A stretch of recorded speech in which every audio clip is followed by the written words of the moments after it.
মদিনায় আওয়াজ নাই, ঠিক না কথাটা? আমার ভাইরা, বাবু সালাম দিয়ে যখন ঢুকে, আমরা যখন বাবু সালাম দিয়ে যখন ঢুকলাম, এইভাবে লাইনের প্রতি লাইন যাইতেছি, আস্তে আস্তে আঙ্গুল হেঁটে হেঁটে যাইতেছি, আর ওই হাদিস গুলো মনে পড়তেছে। নবী বলেছে, কেউ যদি আমার কাছে এসে সালাম দেয়, আমি নবী তার সালামের জবাব দিয়ে দেই। সুবহানাল্লাহ। শুধু সালামের জবাব না, এই উম্মতকে আমি জান্নাতে ভিড়াইয়া জান্নাতে নেওয়া আমার জন্য ওয়াজিব হয়ে যাবে। একটু মহব্বতে বলেন, মনে বড়। সবাই সবাই মনে বড় আশা ছিল, যাব মদিনায়, সালাম আমি করব গিয়ে, সালাম আমি করব গিয়ে, নবীজির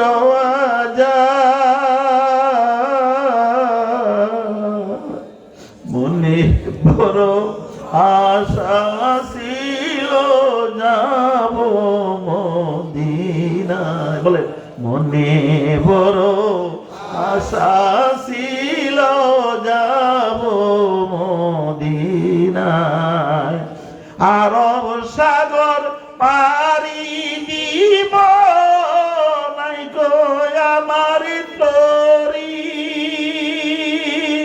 পাখা নাই যে উড়ে যাব, টানাতে ভর করি,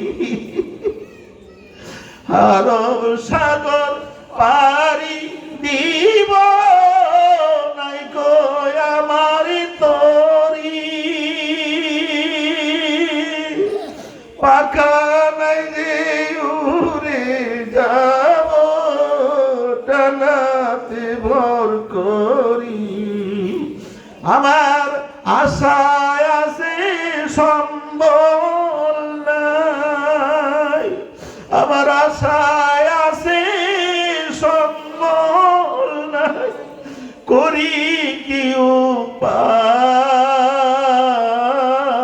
উপায়? বলেন, মনে আশা ছিল, যাব খুব মহব্বতে।